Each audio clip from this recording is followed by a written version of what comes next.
where you're going to start it, but it's going to be 500 years before it's done, and you're not going to see the end result.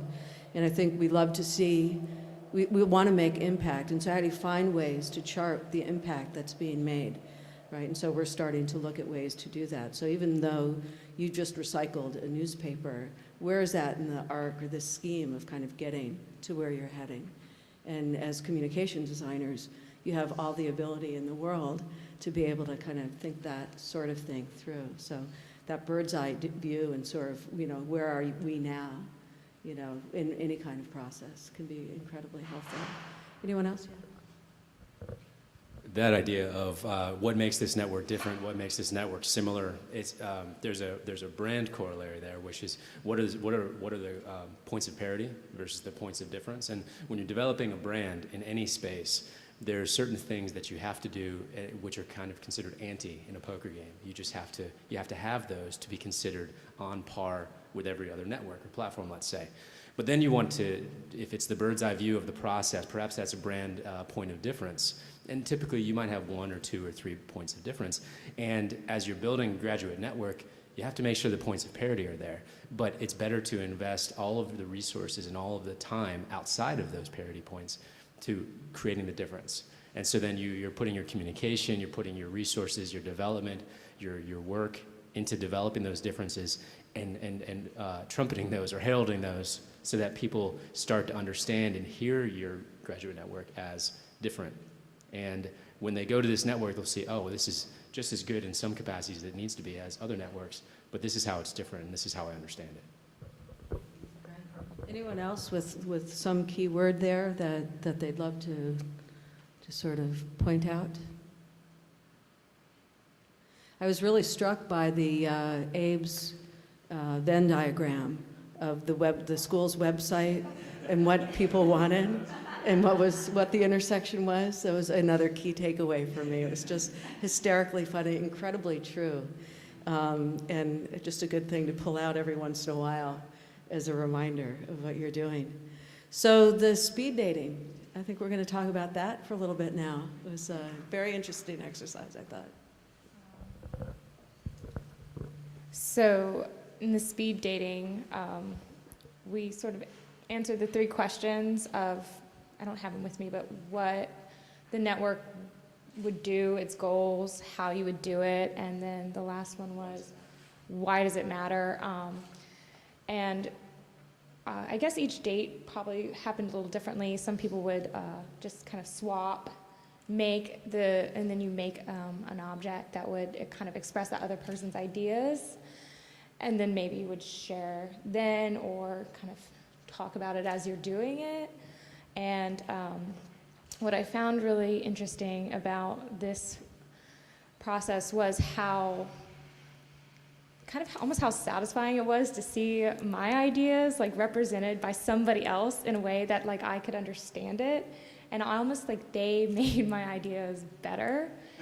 I was like, wow, I didn't realize what I wrote was so cool. Because I think Rachel made like a little frog based on something I made, and I was like, wow, that's cool.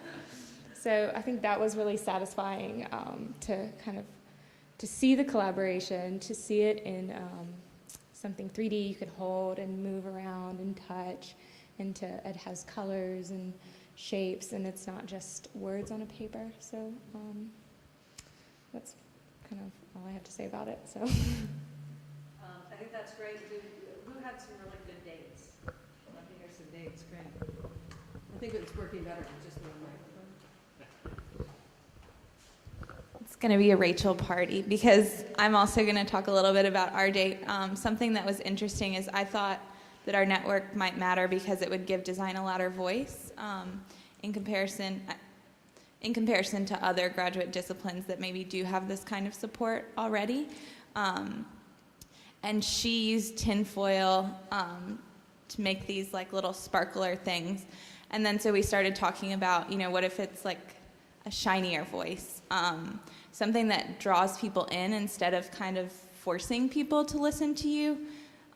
So it totally took my idea to a new level just based on the material she chose to use and then the discussion based on that. which totally shifts the value of the network. You know, if you're saying it's about being louder, that's very different than it's about attracting people to us because we're putting this great, shiny, sparkly idea out in the world. Anyone else want to discuss it? Can we hear about your date? Sure.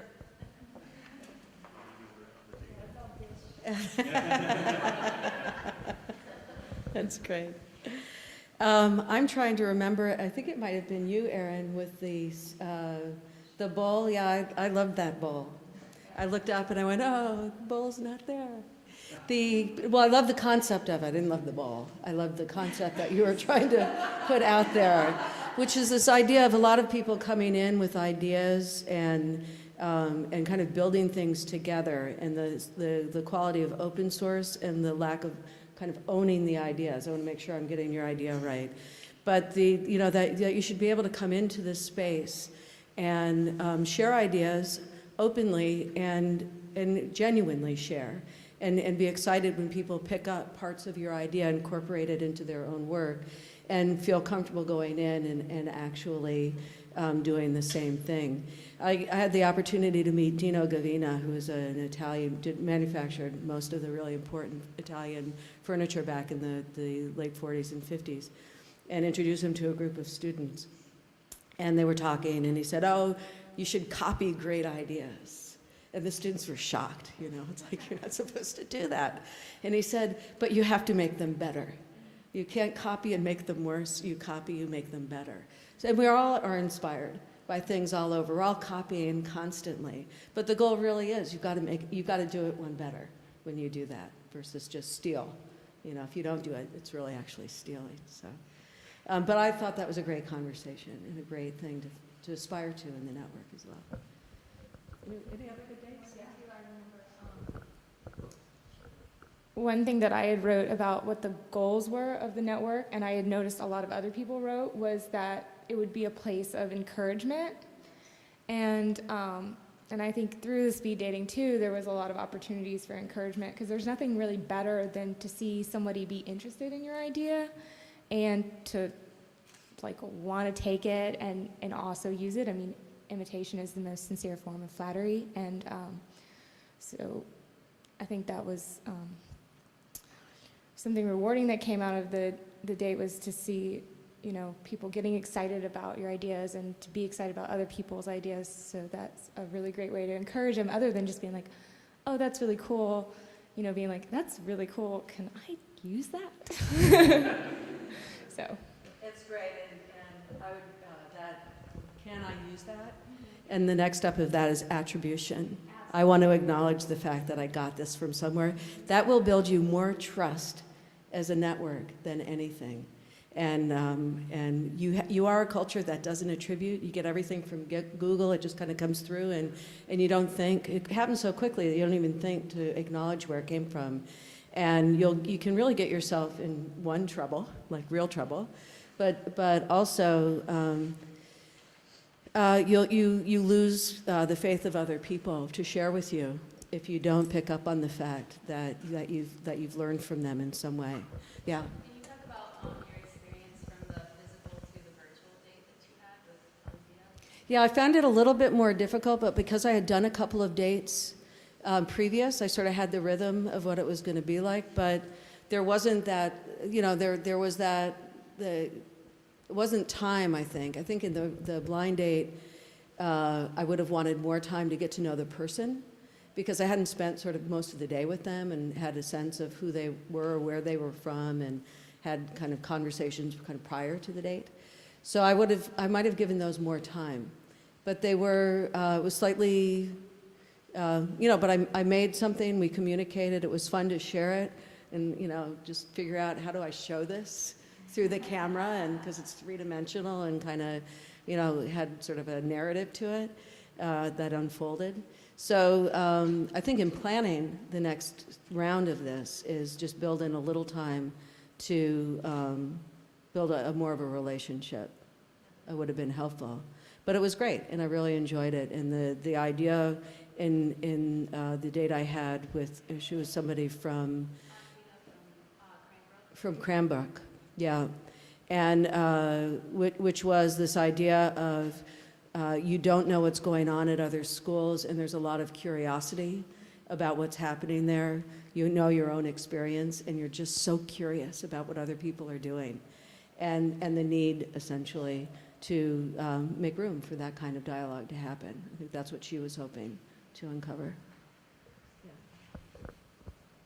From one of my online dates was with Christina from Pratt, and she had answered one of the questions is that the network should defy space and time, and I believe she was the same woman who mentioned the wormhole idea. And that defy space and time has been something that's stuck with me, the sense that it was mentioned, and the idea that could be a value or a principle for creating this network, and that you're defying space, so clearly that's bringing people closer together. And time, meaning, the network should be asynchronous, it should be easy to come in, out, not feeling like you're, always stuck in a linear process. And both of those principles have tremendous potential for developing them out into a full-fledged network. One last date? Yeah, great. I as well did an online date, and I think that it was really valuable to think about how that relationship could work in the context of what you want this network eventually to become.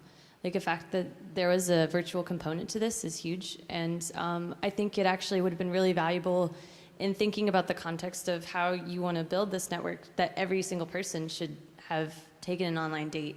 Not that that was possible, but that to understand sort of what Deb was saying, like, how much investment do you need to have in this person in order to really feel that connection? So you have this video component and you're working together, but that is a great model and a great prototype, if you will, to think about what kind of activities you want to be happening between a real person and a real person over the internet, over webcam. That's great. And how you might take that further is kind of going into, if you go on the road a little bit, is doing this at other schools or forming groups of people that are doing the exercise face-to-face and then kind of reporting back into this space. And I love having you here as the proxy, speaking from their voice in the room. I think that's so important. I think more importantly for the people out there virtually, that they feel like that really they truly are in the room. And so I think it's great that you're here doing that. Okay, great.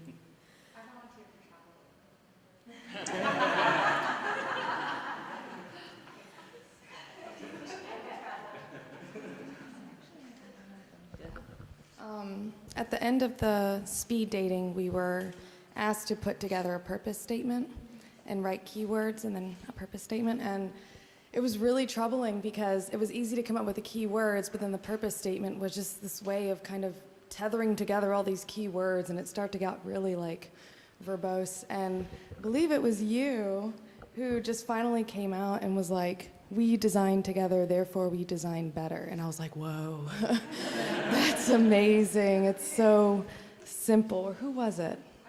Okay, yeah. I'm studying architecture, and one thing we do. Yeah, one thing we do is iterations. So I think I told somebody, they're like, "Do you know what you're gonna do before you start?" And I'm like, "No." And they're like, "Wow, how do you do that?" And I didn't really quite understand. And then I was like, "Oh, well, maybe it's because we do so many iterations. Of course I know what I'm gonna do when I pull out the sheet of arches and make my final product, but I do iterations." And I wrote 4 different statements, and that was the last one. So maybe even just providing a different way of doing things. So that was, don't be afraid to get it right the first time, because you probably won't. I think that's a perfect segue into what I wanted to share up here, if that's all right, and then we can come back into the panel mode. But this idea of, you said it so well, there were just all those words, and that sense of, trying to jam everything in that had been discussed in one sentence and make it grammatical. It's just it's crazy, right? And then all of a sudden you get this something very succinct that rings so true and honest, and it's such a relief because you don't have to, wind yourself through all of that language. to get the point. And that's a lot of what I actually wanted to talk about here, because it is how I define my life quite a bit. Let me just do this, and I'll take you through it. It's pretty quickly. It's an easy exercise. I shared it, I think, in the second workshop I was in the morning. But what I really try to do with everything I do is narrow it down to about 10 words, right? No, 10 words is almost too much, but to really get like the key points across, and it becomes sort of a process for me. So there's a verb, right? What am I going to try to do? What's the action? Who am I doing it for? And I might elaborate a little bit with a value or an adjective, right? Embellish it a bit. And then a noun, you know, what is it that I'm going to do? And then that's basically it. When I walk into a meeting, I basically say that sentence, right? And then I start to describe why and how and define things. But ultimately it gets really straightforward, and it gives you a way to kind of do that practice. So I spelled fractal wrong. So